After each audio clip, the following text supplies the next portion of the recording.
Ya, kembali bersama kami dan masih bersama dengan Pak Jarod yang diganggu di saat hari Lebaran begitu ya, bersama dengan keluarga dan warga Jakarta seharusnya, tapi saya ganggu juga karena juga untuk pemirsa Jak TV.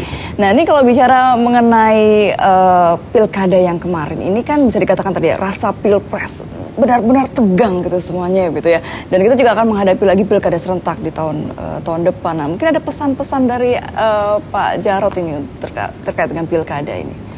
Khususnya DKI nih, kan DKI ini rasanya karena sebagai barometer Indonesia, dikatakan seperti itu. Luar biasa ya. Iya.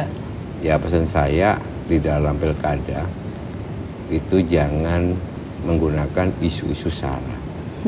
Itu berbahaya untuk keutuhan Indonesia. Yeah. Bukankah kita sudah sepakat ideologi kita Pancasila, Bhinneka Tunggal Ika. Setiap warga negara mempunyai hak dan kewajiban yang sama. Dan jangan gunakan tempat-tempat ibadah untuk kepentingan politik praktis. Itu tidak baik. Ya, kemarin bisa kita lihat sendiri ya. Kemudian karena persoalan seperti ini, maka Jakarta ini kemarin saya menghadapi juga ya, ratusan ribu orang datang ke Jakarta, bahkan mungkin jutaan. Ya, datang ke sini dari luar Jakarta. Dari luar Jakarta.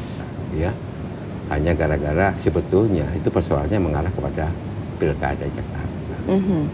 Ini yang betul-betul menjadi pelajaran bagi kita semua. Sehingga saya berharap ke depan kalau kita ingin dewasa betul dalam berdemokrasi, jangan goreng, jangan menggunakan isu-isu sara dan menggunakan tempat-tempat ibadah gitu ya, untuk kepentingan politik praktis, serta mengumbar ujaran-ujaran kebencian dan permusuhan. Kita lupa bahwa kita semua itu bersaudara, ya. Kita semua Bhinneka itu Tunggal satu Ika bangsa, ya. Bhinneka Tunggal Ika. Kita semua itu ideologinya Pancasila. Itu aja sebenarnya menurut saya ya. Biarkan ini yang merasakan itu diri saya dan Pak Basuki. Pengalaman-pengalaman seperti ini bagi saya itu memperkaya kita semua dan membuka mata bangsa ini bahwa kalau persoalan ini diangkat di dalam politik praktis, maka ini akan bisa menimbulkan pembelahan di masyarakat. Kita memilih pemimpin pemerintahan. Ya.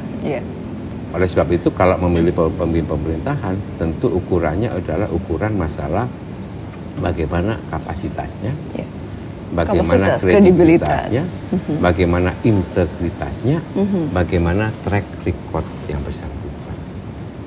Ini aja menurut saya. Bukan lagi masalah personal gitu ya. Betul. Kan tidak boleh dalam undang-undang juga. Iya nggak? Kan tidak boleh menyerang personal, menggunakan dalih-dalih sara gitu ya. Tapi di Jakarta kemarin kita rasakan, saya merasakan, ya, itu sangat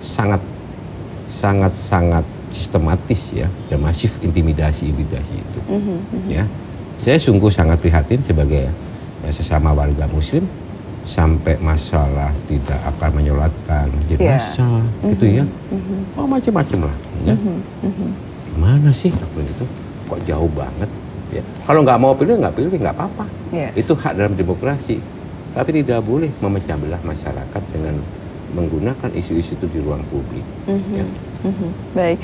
Nah, ini ya mungkin masih jauh begitu ya Pak Jarod. Tapi kan setelah Oktober 2017, apa ada rencana istirahat atau dengar-dengar isu-isu mau digandeng dijadikan calon di daerah lain gitu? Bagaimana? Sudah ada bayangan atau sekarang masih fokus? Yang penting saya mau kerjakan dulu. Prioritas seragam. Yang kedua ya. Saya masih fokus untuk sampai dengan Oktober saya selesaikan. Tapi nanti kita serahkanlah ya kepada bagaimana kehendak dari Tuhan. Dari Allah SWT pada arus hidup ini. Karena saya jadi wakil gubernur, saya jadi gubernur, itu kan juga proses yang saya juga nggak tahu, kayak misteri. Tidak bermimpi begitu ya sebelumnya menjadi gubernur. Sebelumnya saya sudah anggota DPR, baru 3 bulan, kemudian diminta Pak Basuki untuk mendampingi diberikan restu oleh Bu Mega sehingga jadi wakil gubernur. Iya, dipilih rakyat menjadi wakil gubernur. Iya. Baru 3 bulan, iya nggak?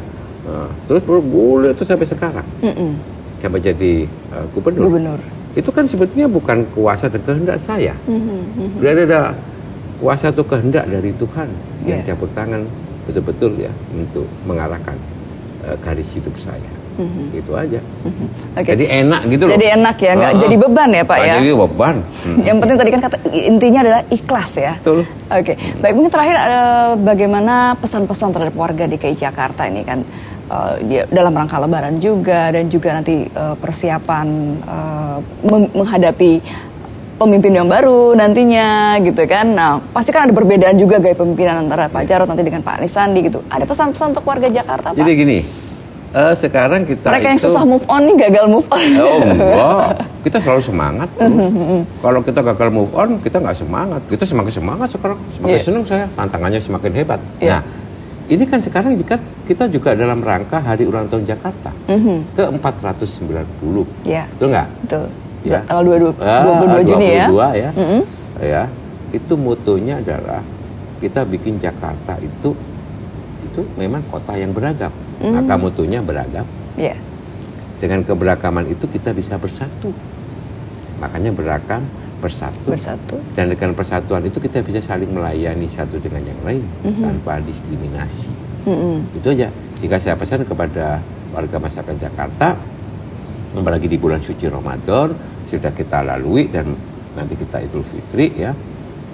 Mari kita betul-betul membangun ukhuwah persaudaraan kita ya, baik itu ukhuwah Islam ya, ya persaudaraan sesama umat Muslim, ukhuwah waton ya, persaudaraan sebagai warga bangsa, dan lebih tinggi daripada itu adalah ukhuwah insaniyah, ya persaudaraan sesama umat manusia. Karena dengan cara seperti itu maka di momentum Idul Fitri kita bisa saling memaafkan satu sama lain, karena masing-masing orang tidak ada yang sempurna. Sehingga dalam kesempatan yang baik ini saya mohon maaf lahir dan batin, minal aidin wal faizin, kepada seluruh warga Jakarta apabila selama saya melayani warga Jakarta ada kesalahan tutur kata, tutur tindak dan kebijakan yang tidak berkenan. Oke, baik. Terima kasih banyak Pak Jarod telah bersama kami. Sekali lagi selamat Hari Raya Idul Fitri, maaf lahir dan batin. Selamat melanjutkan tugasnya, selamat juga berlebaran bersama dengan keluarga. Dan pemirsa juga terima kasih atas kebersamaan Anda. Saya Lulu Rukmiyati undur diri, tetaplah bersama kami Bijak TV. Sampai jumpa. Wassalamualaikum warahmatullahi wabarakatuh.